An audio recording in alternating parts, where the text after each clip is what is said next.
Bluff City Media presents the Two Buck Sports Show. Stepping up to the microphone are your hosts, Drew Gann and Rusty Witten. Now, let's get to the show. What's up, everybody? Welcome to your Thursday lunch edition of the Two Buck Sports Show. I am your co-host, Rusty Buckets, as always, coming to you live from East Memphis with my guy, Uncle Buck, Drew Gann, rocking the Rebels jersey today, and I know exactly why. How are you, sir? How's things going in Northeast Mississippi? Well, I had to lean back in my chair a little bit more than normal so you could see the full valor, the full glimpse of what I'm rocking here. It's the best uniform that the Ole Miss Rebels have. It's their pinstripes. They wore them as on, I guess, Tuesday night, because we are recording this a day early. And an extra innings win against your Bulldogs. I mean, the hits just keep on coming for Buckets. The Oklahoma City game wasn't bad enough. He had to stay up late after a weather delay to watch Mississippi State lose in extra innings to the Rebels. Yeah, man. Just baseball's dumpster fire. Like, we're in and out of being like a 3-4 seed in a regional, and it's just like, I don't know, baseball's important to us as a school, but it's not important enough to our athletic director to do anything about it. So we're just kind of middling along. So here we are, but we're grateful to be here on this Wednesday, as if you're listening Thursday, talking Grizzlies, talking all things. We're here live. Mostly we're live every Tuesday and Thursday at 12 o'clock on your lunch break. Come hang with us. Give us a like. Hit subscribe while you're on Bluff City Media's YouTube page. Turn those notifications on because you can get top tier content. Maybe not production, maybe not smart takes, but you're going to get content regardless. Don't sell us short. It's guaranteed. If you listen to me, just take my word for it. One half of the show is right all the time. If you want 100% correct content, you got it from Uncle Buck right here all the time. If you think I'm wrong, chances are you're the problem. Uncle Buck once thought he was wrong. Turns out he was mistaken. But the only time I've ever been wrong is when one time I admitted to being wrong, but I was wrong. Yeah, exactly. But speaking of being wrong, we got some hot button issues on Grizz Twitter right now, which takes us into our first segment, Real versus Counterfeit. If you're watching this your first time, every Thursday, we talk about what's real in the sports world. We talk about what's fake or counterfeit in the sports world. Sometimes you get tomfoolery. We'll see what you get on the other side.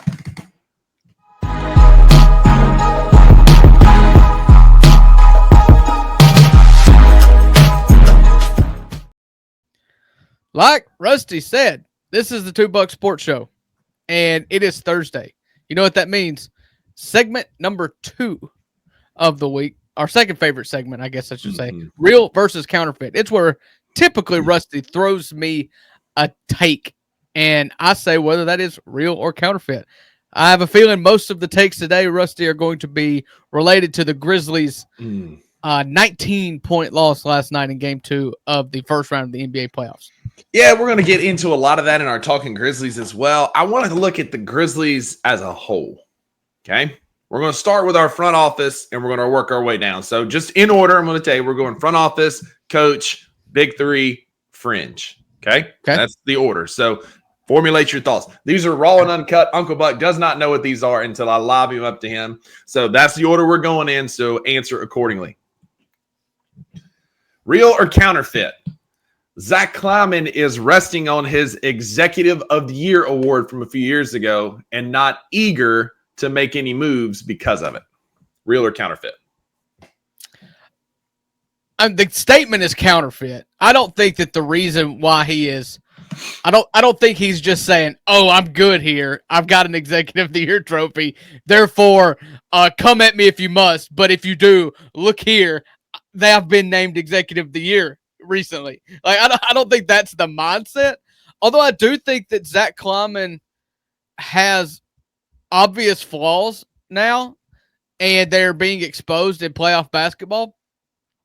And I think that he, along with every member of the organization and roster, has to take an extreme look in the mirror at to what has happened this season and have painful conversations and accept their role in the demise of what is the 24-25 Memphis Grizzlies. His role in the demise is that the roster is not good enough. That you have doubled down on on youth again, and the youth didn't pan out. Breaking news, Rusty. A guy in his second NBA, two guys in his second NBA seasons, and two rookies being 4 of your 9 rotation players is not good enough. Like, shouldn't have been rocket surgery here.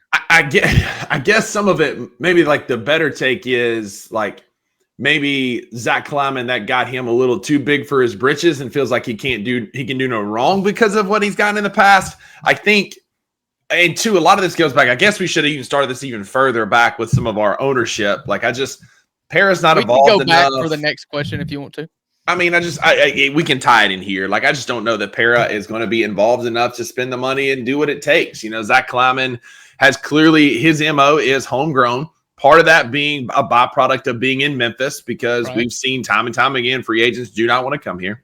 Right. And so, like, I just don't know that we're getting – but I still just don't know that we're getting the most out of our GM that we could. I just think that, you know, there's rumors of him being aggressive and we went after people and the people we wanted to trade for didn't get moved and all that stuff. Right.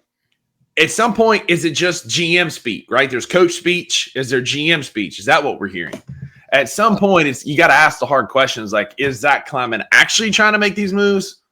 Or does he not carry the weight that he thinks he does? Or is it just Memphis is that bad? Somebody told me last night, and I wholeheartedly disagree with this take, that they're just trying to get us to move to Nashville. It's one of the goofiest things I've heard in a long time. And so we know that's not happening, but I just don't know that we're getting A+ Zach Kleiman effort. I think that what you've seen out of Zach Kleiman is exactly what we needed up till this point. And the mindset that he's had, he's killed the draft. He's done an incredible job. He's done a scouting talent, getting talent in the second round in particular. And Taylor Jenkins has always did a good job of developing that talent. But the problem now is that the new talent that continues to come in every year doesn't match the timeline of John Morant. And every year, it seems like we're waiting on that next piece to get a year older. Yeah. And what you saw this year is because of injury or because of, you know, you want to talk about coaches' rotations and pick whatever excuse or reason there is. These two players that you thought you were going to be counting on this year, they didn't come through for you. Sure. And then you've got two players that are rookies that are starting in your starting lineup. Which we'll get to all those players here in a little bit. I'm part of hearing that we made an aggressive offer and it wasn't taken, but because more times than not, the aggressive offer that was made resulted in the team not even accepting any offer. And so not blowing the doors off of any trade offer either. So that's the next step in Kleiman is he's going to have to close the deal on a big trade. And it's something that he hasn't done yet. Yeah, because we hit more often than not in the draft. Like there's the Roddies and the Zairs and stuff that we could talk about, but like we hit more often than not. Jake LaRavia is a serviceable NBA player. Obviously, we've got praise you've ever given him. Yeah, that took a lot of effort. But we've got Zach Edey and Jalen Wells. Like he hits more often than not, but I agree. Next big thing is a trade. But speaking of next big thing for Zach Kleiman, he has a massive decision to make this offseason. Drew, real or counterfeit? We can look at this two ways. In the eyes of the players and the eyes of the fans, like we kind of look at it from both angles. Giving Toumas the last 9 games of the season and then this, what's looking like a 4-game series against Oklahoma City, is going to do more harm than good for him, who is very likely, the writing on the wall, the tea leaves say, is our next head coach. That's going to do more harm than good for his prospects as the head coach of the Memphis Grizzlies. Okay. It's going to do more harm. No doubt about it. I said it going into it, and if you're new to this show for the first time, let me just say I'm team never hire the interim. But just don't. They were on the staff of the coach that just got fired. If it works, it's because they were probably the good guy to the players when the coach had to be the bad guy. That's typically the guy that gets the interim job. And so I'm never team hire the interim. Yeah. But even more so this year than ever you were put into an absolute gauntlet in a no-win situation. The team was already crashing. You came up with 9 games to go, and those 9 games were brutal. Mm-hmm. So I think the first one was Oklahoma City, Lakers, Golden State, or something like that. Like brutal. There was no Brutal way stretch. for you to course correct enough to make yourself look good. Yeah. And so, no, I agree. If I was Toumas, hindsight, it'd be like, no, let Taylor Jenkins be the guy to take the fall for the whole season. Don't let it be 2 people. I agree. It is absolutely real that this is going to do more harm than good because, like you said, these same players that were sitting out on Taylor Jenkins and not respecting him are now having to be coached by a guy that, for better or worse, whether TJ liked it or not, was on his staff when these players were sitting out. And it's going to sour him in the eyes of the fans because you and I are rational basketball fans most of the time.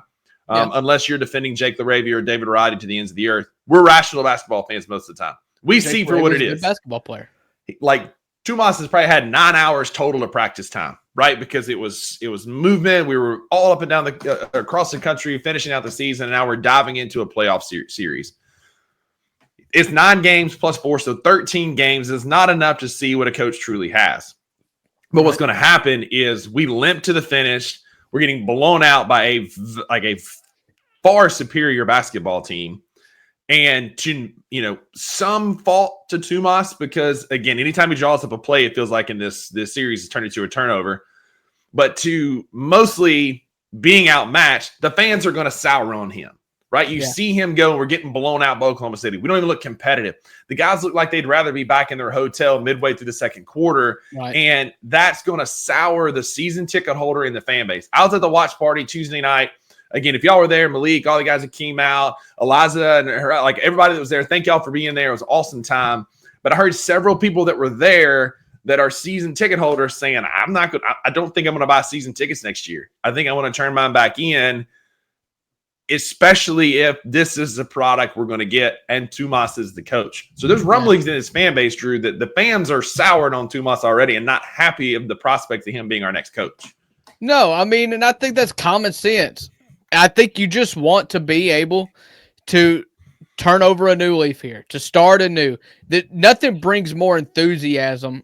And we're college guys first, I think. Always. The Grizzlies came later in life, but we're always been college guys, college sports guys forever. Nothing brings more excitement than a new coach because typically when you fire your coach, things are going really bad. But you need to have that excitement, and you can't get that excitement unless it's a new chapter. The messaging is different. You come in, there's a new sheriff in town, and we're not doing it the old way. We're doing it this way. This is where, but the predecessor got it wrong. This is how I'm going to fix it. That's what the fan base needs. Yeah. And you I don't know that we're going to get by that. hiring the interim. And I don't know that Toumas is that guy. Wayno, I'm sure you're coming at us in the comments right now. I know Toumas is your guy. You can send us all the X's and O videos that you want. I haven't seen it. We draw up plays and they don't work. Our inbound plays are awful. They result in turnovers. Like we can't. And again, all the credit in the world to Oklahoma City. They're one of the best defensive basketball teams I've seen in a very, very long time. Those dudes probably try harder on the defensive end than they do the offensive end, which is unheard of in the NBA. Yeah. But like, I haven't seen enough that makes me go, yeah, he's the guy. Because Drew, if this was 2020 and Ja was in year 3, in year 2, and Jaren was in year 4, and Dez was in year 2, like I would take a flyer on Toumas. That sounds great. Yeah, we're not hair on fire, but we're coming into our big threes prime years, 27, 28, 29, when teams take the step, and we need somebody that can unlock that potential and get us there. And I haven't seen enough from T.I. to think he's the guy. And I'm a broken record at this, but it cannot be completely on the coach to inspire effort. But this team is not giving the effort. They're just not. And before we get off coaches, one real quick, real or counterfeit. I want to throw back at you. Yeah.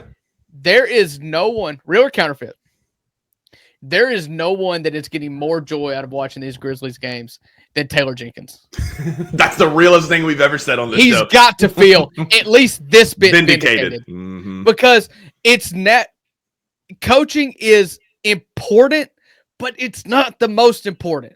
You can talk about your rotations, everything, and I'm not saying they're not invalid, but players have to play.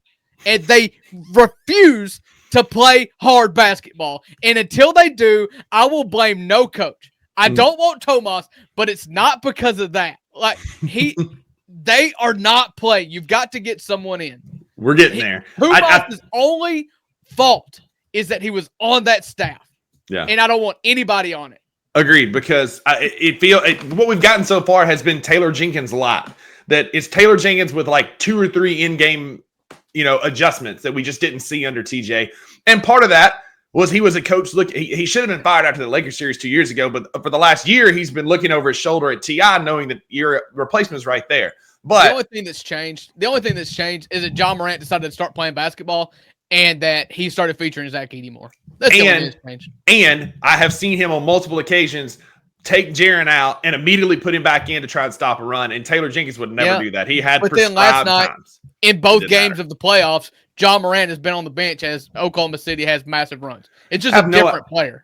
Like I said last night, it is coaching malpractice on a Taylor Jenkins level that John Morant didn't start and play the entire fourth quarter last night. Like, I don't care if you're tired, you're 25 years old. Like, go play basketball. I mean, you can't tell me that a 40-year-old LeBron James and a 38-year-old Steph Curry and these guys can play an entire fourth quarter, and our 25-year-old superstar can't.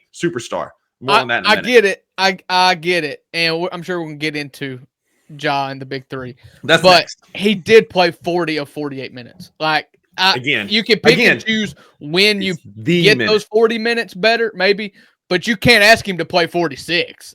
I mean, that's Tom Thibodeau stuff. People break legs playing for Tom Thibodeau. It's the timing of the minutes, and I've said that all along. Because there were times where TJ would play these guys 36 minutes, but it was the wrong 36 minutes. That there's like those 36 minutes need to be in strategic spots. But speaking of the big three, I have kind of 2 about them.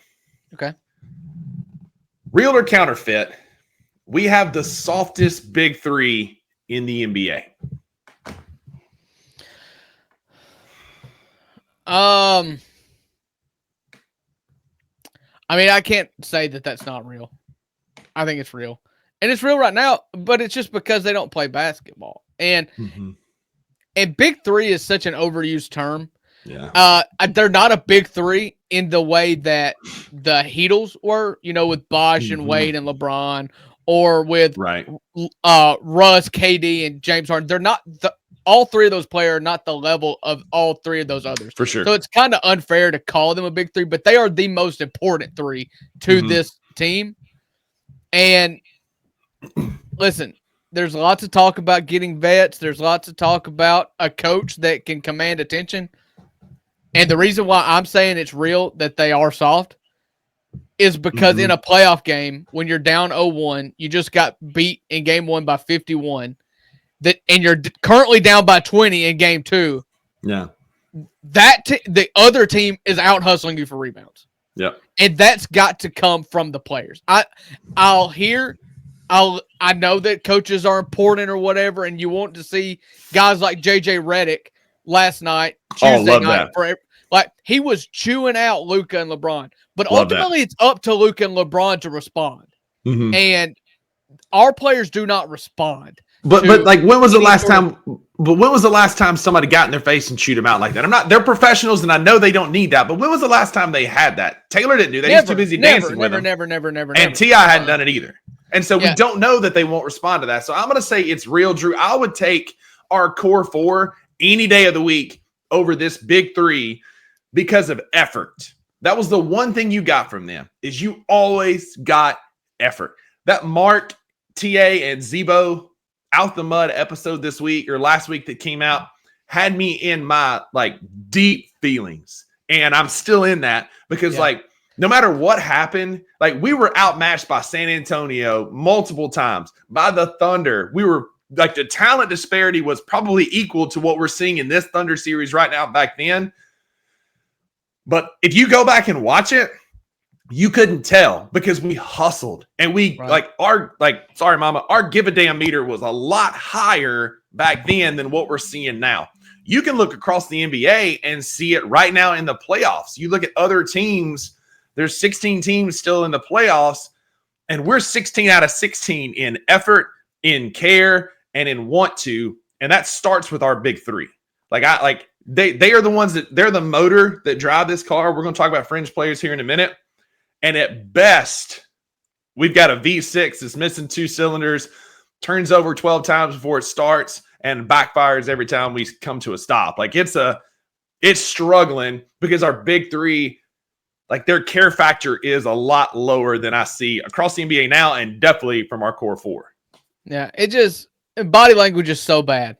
And it's like, honestly, I think the thing that this could help this team the most in the offseason is to get a sports therapist just employed there. Yeah. And just have weekly meetings and just be like, listen, why do you get so down so quick? Like, how can we fix a mindset issue? Because you just got beat by 51 and then you didn't score your first points in the game 2 till like the 8-minute mark. And I get like shots just don't fall sometimes, but you quit. You got down 19 in the first or second quarter and valiantly came back and made it a competitive game for about 10 minutes in the second half. But you got yourself in a hole to where it and then you quit matter. Again it's in the fourth quarter of the whole season. The whole season, you've gotten down early, fought to come back, and you made it to where you have to play perfectly for the last 36 minutes because the first 12 was so pathetic, and you just don't have enough gas in the tank. And it's so sad to see because you expend so much effort to get it close, and then you run out of gas / you just quit caring. And it's like there's a watershed moment. And in game 2 the other night, you could see in the fourth quarter, in the third quarter, we got it to 9, and we're like, man, like we've got all the momentum.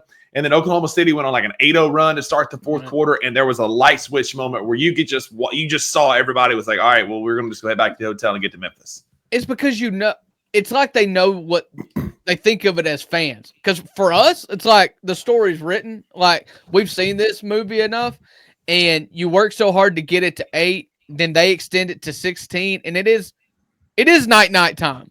That's what fans are thinking. You can't do that.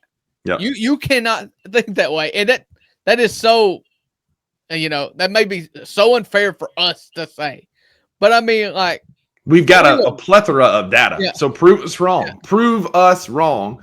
But if we go back and like facts trump your feelings, and if one of the big 3 are watching, first of all, thank y'all so much, like big fans. But if y'all are watching, like prove us wrong. Like the empirical data, like if you look at the tape, tells us that we are spot on, that there is always a moment, and it's been in the first quarter for Ja Morant this season. It's been in the third quarter. Like it's kind of spread out, but there's a moment in these games where it's like they've given up. They're done. It happens all the time. Tale as old as time with this big 3. Speaking of the big 3, Drew, real or counterfeit, it's time to blow up the big 3 and move one of them out of Memphis. Counterfeit. 100% counterfeit. Not ready for that. We're not at that point in the checklist yet. You've fired your coach. You're going to hire a new coach. You'll probably, see what the GM does. He's next on the chopping block.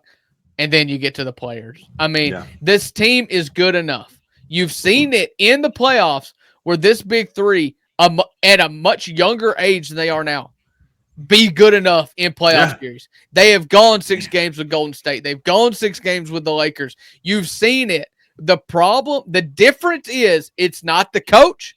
It's nothing. It's you replace DeAnthony Melton, Kyle Anderson, Tyus Jones, and Steven Adams with Zach Edey, Jalen Wells, Gigi Jackson, and Vince Williams, and Luke Kennard. Like the players around them are worse. I made this comment so many times. Taylor Jenkins didn't suddenly wake up a worse coach than he was the day before. You've got worse players to play with. It's the same thing. Jaren and Dez, they're not perfect. Only 2 of them, and you can only make a solid case for one of them being a bona fide superstar, and I can make a case for Jaren, not Dez, okay? They are not perfect, and everybody needs a host of folks around them. Yeah. And you're absolutely the right. Players around them are significantly worse. And it exacerbated by Taylor Jenkins' flaws. They were magnified because he couldn't figure it out with the worst players. I get that. But, get to the team, though. We're not talking about Taylor Jenkins. I'm done talking about him. But, I agree. It's counterfeit. It's not time to blow it up. They're not going to bring back what you think anyway. And there are moves to make with our fringe players that can bring in a few complimentary guys, because we had 3 superstars, and Melt, Slow-Mo, Dylan, Steven Adams were not superstars. They were role players who knew their role. Really, they were vets and they were good in those roles. So that's what we need. A Herb Jones, an Andrew Neesmith. Man, he looked so good for the Pacers the other night. But somebody in that role, a Kuminga, a Nickeil Alexander-Walker, who knows their role as a role player, is what this team is going to need. We don't need to blow it up. 0% chance that Desmond Bane and Picks and John Conchar are going to turn into Giannis Antetokounmpo anyway. Like, you're not going to be able to move one of our big 3 and get a bona fide star. I think the move is taking some of these fringe players we're going to talk about here in a bit, and we're going to move those for a complimentary piece. Right. I think the fans that are out there saying Jaren's got to go, he stinks, he's what's holding us back, are ludicrous. I think the fans that are saying Desmond Bane is what is losing these games, we got to get rid of him, are ludicrous. They need complimentary players like that, and we need Desmond Bane no longer running point guard. Like, I don't know how many times we got to say that, but he does not need to be a point guard anymore. But like, we need complimentary players around our big 3, and it works. We're not even 3-4 years removed from like being those dudes, right? You beat Minnesota, you go to 6 games with Golden State, you put up an effort against the Lakers when you were outclassed and hurt, but you put up a fight, and we're not putting up a fight anymore. Big part, we don't have the complimentary players we need. Yeah, I'm 100% with you. I'm not ready to blow up the team yet, because the team or the core yet, because the team around you isn't good enough. And I'm also, I'm sure this will segue into your next point, I'm also not willing to wait around for the other players to develop.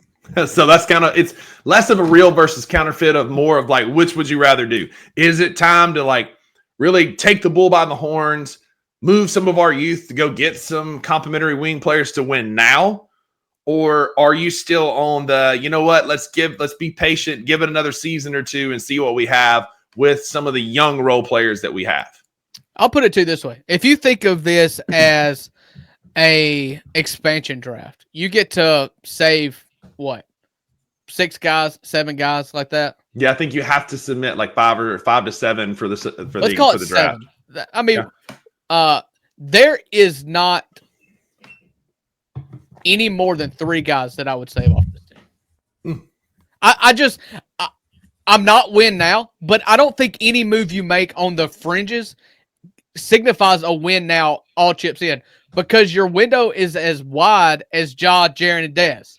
Mm-hmm. And so anybody else, if you swing and miss, if you trade, say, G.G. Jackson and John Conchar and Bobo Malone or whoever, and you go get a seasoned vet that everybody wants to have, call him Cam Johnson, and Cam Johnson doesn't work out, your window is not closed, because you still have prime Ja, Jaren, and Dez. Mm-hmm. So I just don't want any, I don't want any youth and holding on to our current assets to stop us from getting vet presence, multiple vet presences in this locker room. None of them are worth it for me. Yeah. I know what you're going to say. You want Edey. Like, you'll put Edey in that, and that's fine. You can have your opinion.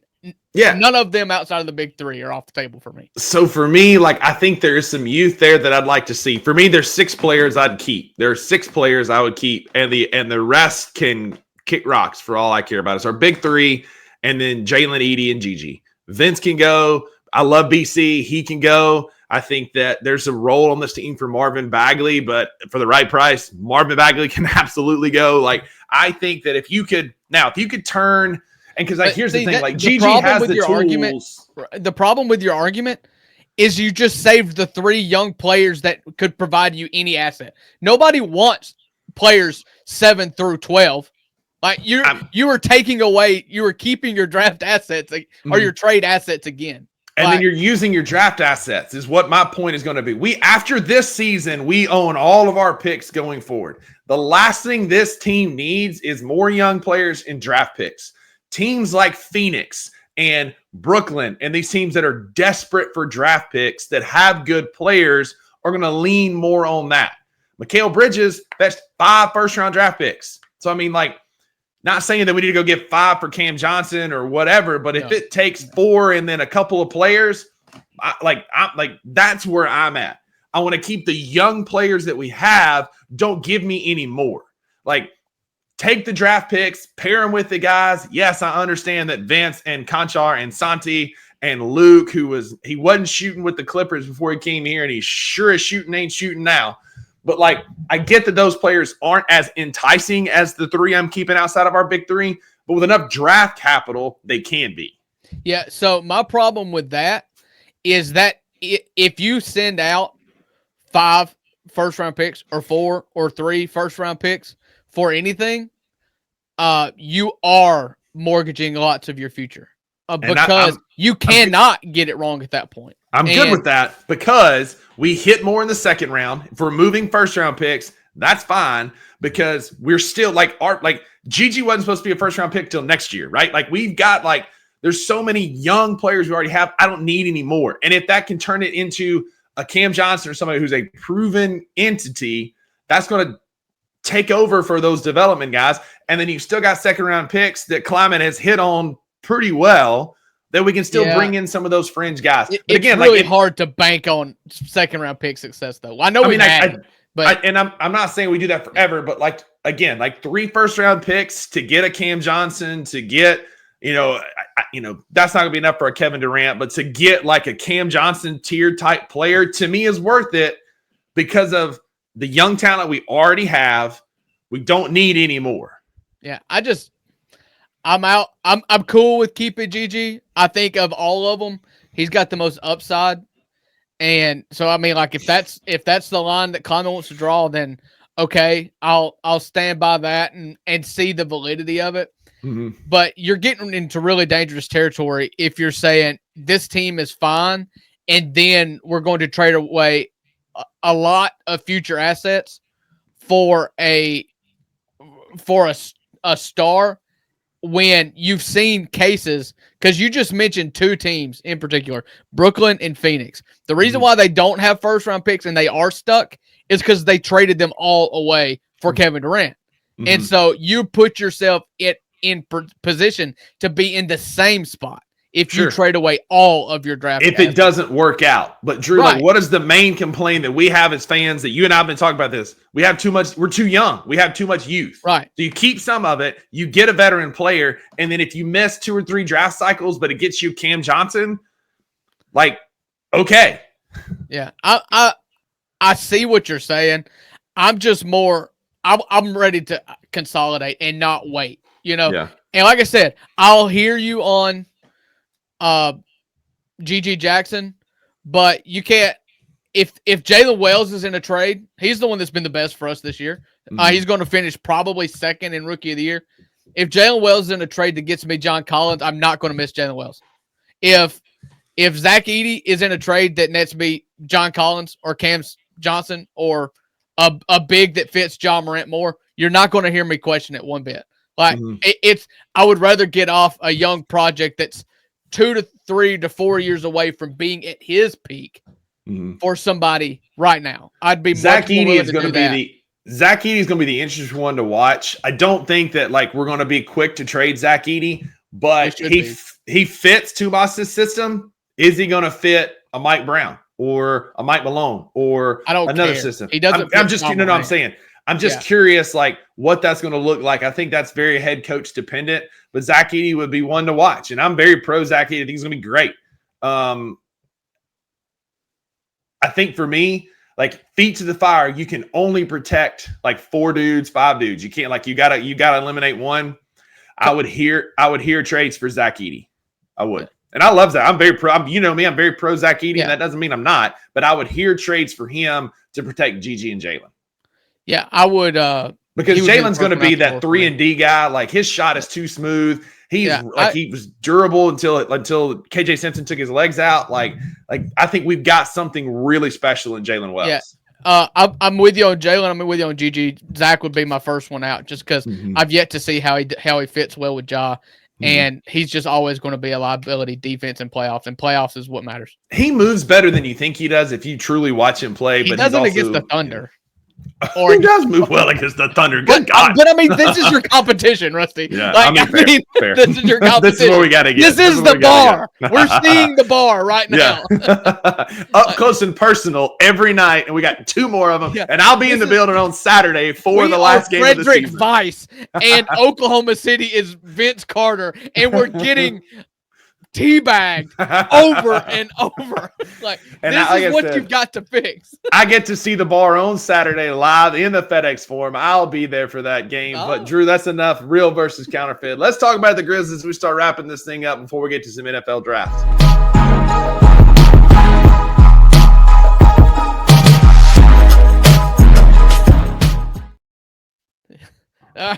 This is a segment we call Talking Grizzlies, where we talk about the Grizzlies. We've never had a segment, a real versus counterfeit segment, go that long in which we talked about the Grizzlies. So, Rusty, if you've got anything else you want to touch, by all means.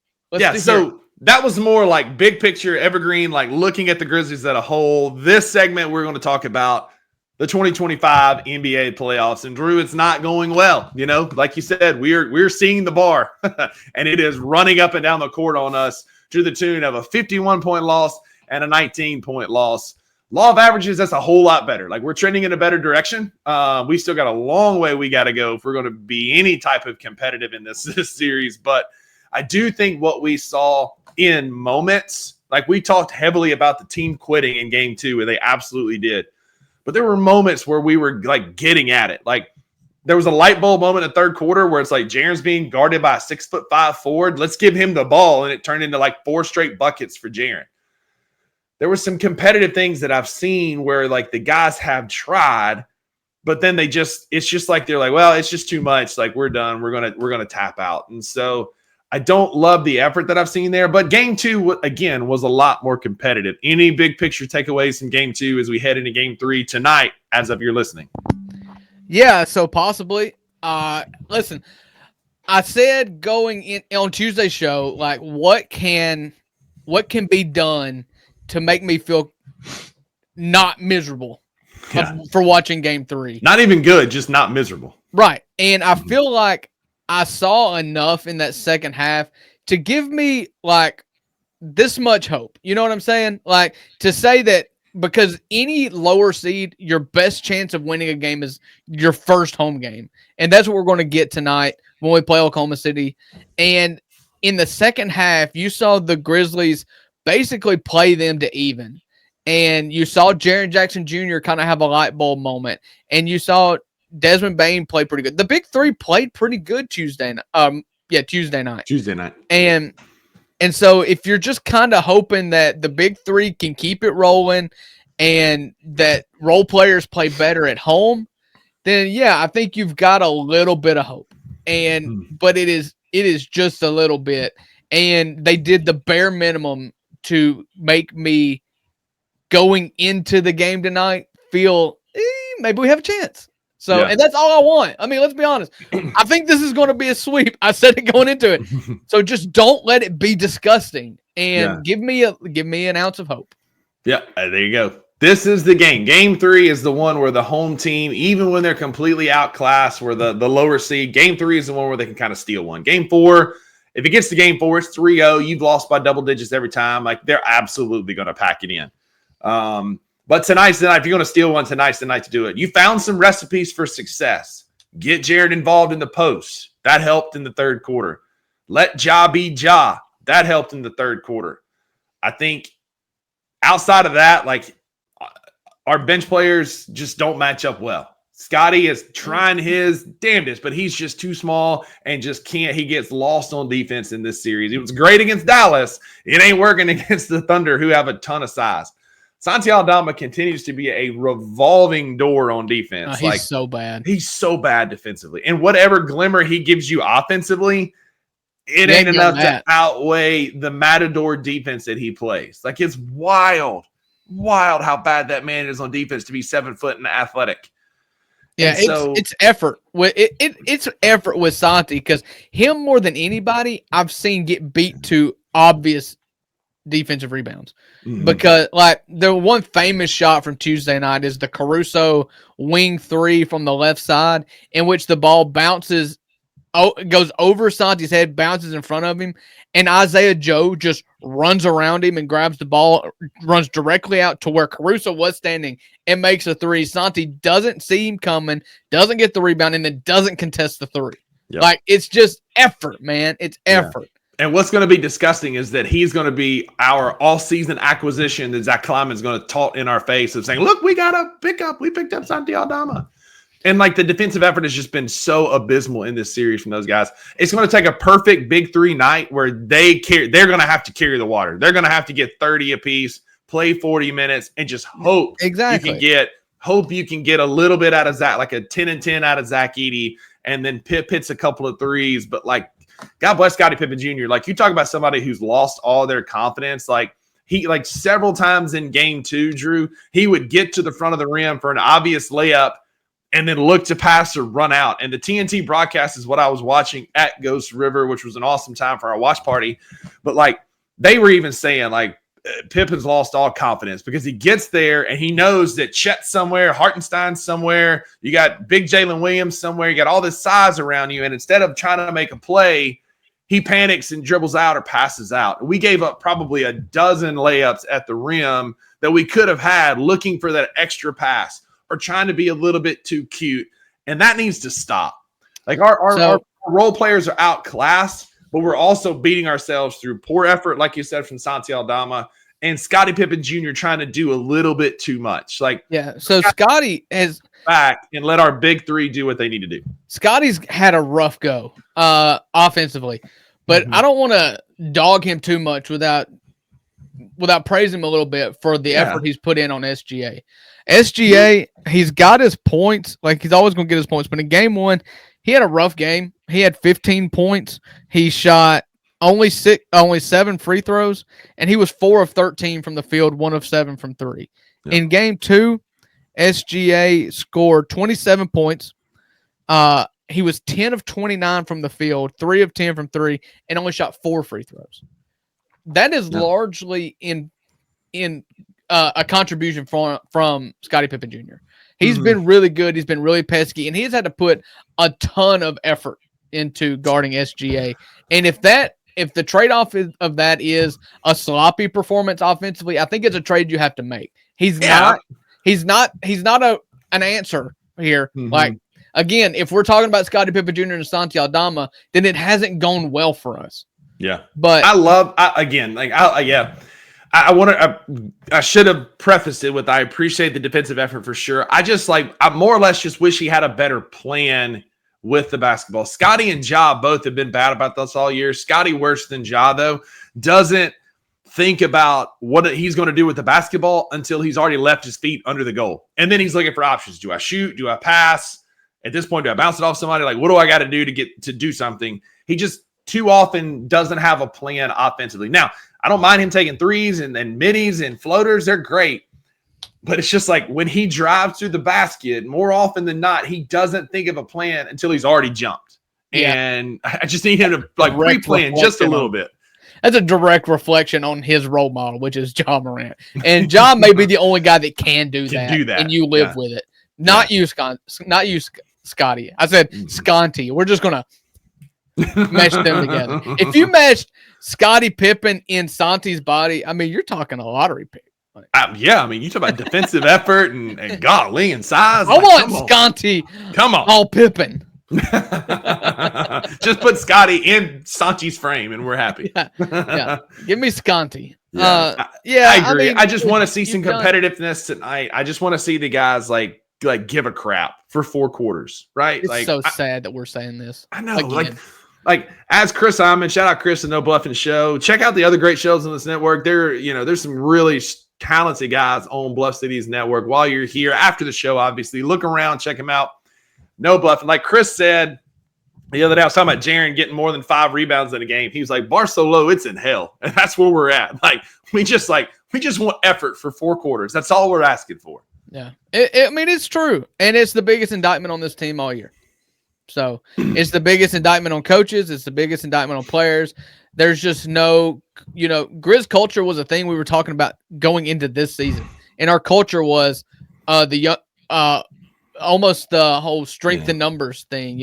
We're going to beat you in depth. We're going to keep running. All of our players are good. None of our players are bad, but there is no culture anymore. We were both we were definitely toting the water for Grizz culture being up there with the Heat culture, and what we've seen from Grizz culture this year is in a 48-minute basketball game, you really try for about 28 minutes. And you just hope that those 12 don't get you buried against other teams. And we've seen that not every game, but we've seen that a lot. I'm not a big fan of players taking in a lot of media. However, I think that the best thing that this team could do right now is just to go watch Inside the NBA from after our game went off on Tuesday. And Ernie Johnson, of all people, who is the most diplomatic, presidential, just graceful dude, was just and this team's too good to be playing like this. Mm-hmm. And hearing it from him is worse than hearing Charles Barkley sound off about you, because Charles says some crazy stuff and Shaq says some crazy stuff, and God help Kendrick Perkins. But you know what? Kendrick Perkins could be right, because this team has not proved him wrong yet. Yeah, it sure hadn't. So have some pride. Have some pride in the name on the front of your jersey. I see power. I see power. I've seen enough talk about Grizzlies for this show.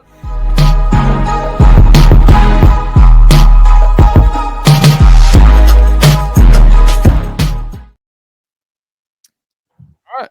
Hey, this is where we end the show with talking about what we're going to talk about, what's going on before we talk to you again. And there's a playoff series going on. It very well could be over by the time we talk again. Again, we spent 48 minutes talking about the Memphis Grizzlies. That's longer than the Memphis Grizzlies tend to play in a game with effort. I'm done talking about the Grizzlies. Let's talk about something else. Yeah, I'm excited. Tonight is the NFL draft.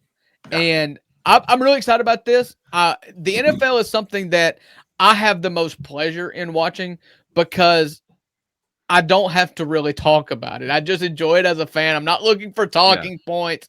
And the NFL draft is always a must-see TV experience for me in the first round, because you get a lot of heartfelt stories. I'm a softie. I love those. You get to see lives changed. I just really like the NFL draft, and that happens tonight on ESPN. Yeah, exactly. We're going to see a lot of lives change. We're going to see a lot of picks. There's going to be some trades. There's a lot of rumblings. I like when there is drama around the NFL draft. When it just goes chalk and there's no trades, it's boring. Give me draft day, not the draft day, the movie. Draft day, the movie, where we've got movement and jockeying all around. That's what I want from tonight, right? The Titans have the first pick. Yep, and it's pretty cut and dry what it's going to be. I've voiced my opinion when asked all along, and I've been berated by Titans fans for it, but I'm a huge Abdul Carter fan. You want a guy that's going to solidify your trenches. The second coming of Micah Parsons from the same university that Micah Parsons went to is a pretty good start. The Titans need help in so many different levels. The O-line is fine. There's so many different levels. I like Cam Ward. That's who the pick is going to be. Of the quarterbacks in this draft, I'm the highest on him. But, who's he going to throw the ball to? Treylon Burks, the guy you traded A.J. Brown for. Bro, that is the moment that Titans went all fell apart, was that moment when we were all Braves that night, just doing this and walking away, right? They just went and fell apart. But Cam Ward is the consensus number one overall pick, is who the Titans are going to take and hedge in the farm. He might very well be the second coming of Steve McNair. But could be Anthony Richardson. He could also be Anthony Richardson, especially with that offensive line and what we got. If I'm the Titans, I am loading up on some assets and I'm trading back to get Abdul Carter and let somebody else take a flyer on Cam Ward, because we have one good year of film on Cam Ward at Miami. It's just not enough for me. The information coming out, and we're recording this on Wednesday at lunchtime, so it very well could be that some big trades have happened. I'm refreshing Twitter over here to see if there's anything breaking for the Peter NFL Schrager, who, if there's anything in NFL intel that can be heard, Peter Schrager will hear it. And he says the phone lines are active for numbers 2 and 3, the Browns and the Giants, to move back. not for the Titans. The Titans are locked in. They're going to take Cam Ward. It's just, it is what it is. It is not a lottery ticket, but it is risky. He's not a slam dunk. He's not Joe Burrow. He's not the prospect that we thought Trevor Lawrence was. Like, you've had these prospects that were obvious that you had to take if you had the first overall pick. Cam Ward is not one of them, but you've got to have somebody. And Mayonnaise boy is not it. No, and there's some guys that are moving around in free agent, but you've missed all the good ones. And so at this point, Cam Ward has got to be better than Will Levis, because Will Levis is a walking meme who throws it to the other team more often than he throws it to Calvin Ridley or anybody in a Titans uniform. God help us. It's just basically where we're at. So I'm a Saints fan. I think that there's potential for me to be absolutely obnoxious for a long time and restore my Saints fandom to the Drew Brees days. Because if you keep up with the Saints, the NFL in general, the Saints glory days ended, 5-6 years ago with Drew Brees going out the door. And ever since then, it's just been an abject disaster. Yeah. And so you could restore my faith in the Saints by drafting Jackson Dart. They love him. Apparently they love him. They could take him at 9, be happy, or risk it and come up later, 2/3 of the way into the first round and the back third rather, and take your shot at Jackson Dart. Jackson Dart, he's Jalen Hurts with a better arm. Wow. That is what, and I didn't say that to start off. I actually heard Todd McShay, of all people, say that the measurables are the same. And they're both 6'1", 225, physical runners, but don't have Lamar Jackson speed. And Jalen Hurts' biggest question mark coming out of college was, could he complete a forward pass? And he's figured it out. And he figured it out under an offensive coordinator who is now the New Orleans Saints head coach, Kellen Moore. Yeah. I'm all in. I'll be all in on any team that drafts Jackson Dart. He's a warrior. I love him. Yeah. But if the Saints get him, God help us. I may be season ticket holders in New Orleans. Yeah, I sent you a text that I just found. They just popped up. MGM is reporting that Shedeur Sanders' draft stock is falling because Kevin Costner has leaked that nobody came to his birthday party. Shout out Draft Day, the movie. I think that it's obviously tongue in cheek referencing the movie. Satire, it's satire, obviously referencing the draft day. That's why Kevin Costner doesn't draft the quarterback, is nobody from his team came to his birthday party. He is falling though, according to Peter Schrager in his mock draft. Like I said, Peter is the most connected person that's not named Adam Schefter, and I don't think Adam Schefter does mock drafts. So Peter Schrager's word for it. Yeah, he's got him going 21 to the Steelers. And I think a lot of that is because, when you deal with quarterbacks and the leader of a locker room, you've got to be okay with the person and the fanfare that surrounds that quarterback. It's the reason why, and I really don't want to get into this, but the Colin Kaepernick, it became a sideshow, whether or not, whatever side, whether he was right or wrong for kneeling, you've got a freedom to do whatever you want to do. You should do it.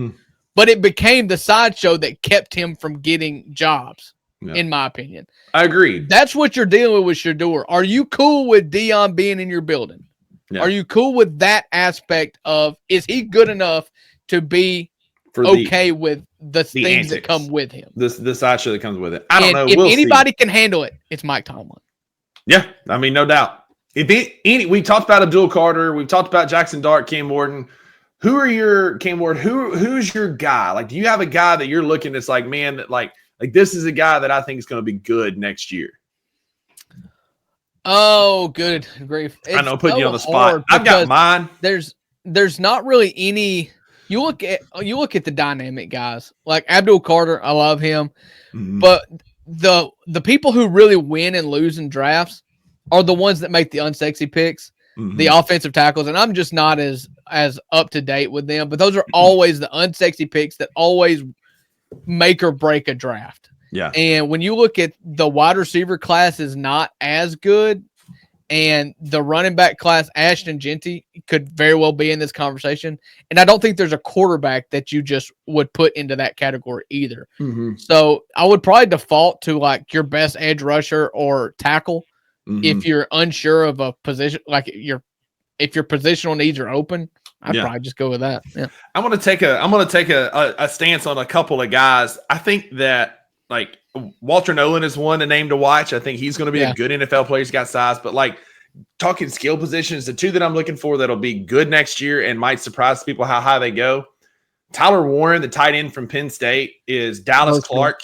Like he's very versatile. He can be an H-back, a tight end, out wide, great hands. And one thing, he had 104 catches for 1,233 yards and 12 touchdowns in his senior year for Penn He could State. be George Kittle. He could absolutely be George Kittle because that's what I was about to say. He's very finesse and great hands, but he's also an aggressive blocker. Right. And one of the things about him is he's a nasty, in the trench kind of guy, loves physical contact. And so Tyler Warren, tight end from Penn State, they're anywhere from like 8 to 12. And I think any of those teams that get him is getting a dog. And the other one is like, to me, one of the most pro-ready receivers in this draft. And we saw ups and downs a bit from him in his career at Missouri.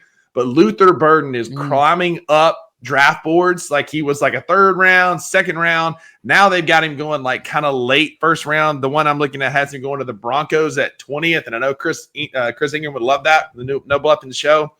But he's big. He can stretch the field. He's tough. He's physical at the line of scrimmage. And he's a guy that could really sneak into an offense and be impactful next year. Yeah, so I look at another receiver, and like I said, the receiver class is good, but it's not. You don't have that obvious one. Luther Burden obviously has a case to be made. He's 6 foot 206, which is probably limits him to a slot kind of receiver, but that's important in today's NFL. I think because the Saints need a receiver as well, and I think that Ted McMillan out of Arizona is the ultimate. Go big or go home. He is dynamic. He's 6'4", 6'5". I mean, think Mike Evans. And nobody is more consistent than Mike Evans. Consistently great like Mike Evans or Megatron. That's the build that he's got. He's kind of taking plays off here and there, which is his downside, and you worry about the motor. But if he works out, like he is the guy that, I mean, you're talking a top 5 pick in the draft. Somebody would take that guy. Yeah. If you knew that his motor was right, you know. Yeah. If nothing else, we've given you a few names to look for in tonight's draft. I think it's going to be a fun time, just like always. And plus, it's something to distract you from a grizzly bear beatdown at 8:30. If that's what we're getting, like change them, right? Put the draft up on TV. Have the Grizz on your phone. If we're getting like our brains beat in, which we could on our home court, go watch the NFL draft. It'll be fun. Thanks for hanging with us. We're at the hour mark. If you're still here, thank you for hanging out. Like we do this every Tuesday, Thursday. We're typically live, but I had a work thing come up where I took my lunch break today where we normally record. But thanks for being here. We really appreciate our fans, the folks that tune in. Like Bluff City Media is on the come up, and y'all are part of the grassroots effort of that. We're also trying to get more active on social. So I left this up here at the number 2bucks_BCM on Instagram and on Twitter. We're going to be posting more. We're going to be collaborating with some sponsors. Little teaser there that's coming up. There's going to be a lot of good stuff coming. So give us a follow on our socials. Yeah, give us a follow on our socials. Be a friend to somebody who needs a friend. And Drew, there are no refunds for what you've heard today. That's right. Because with the $2, you always get what you pay for. Go Grizz, get one. Go Ribs. Thank you for listening to the 2 Bucks Sports Show.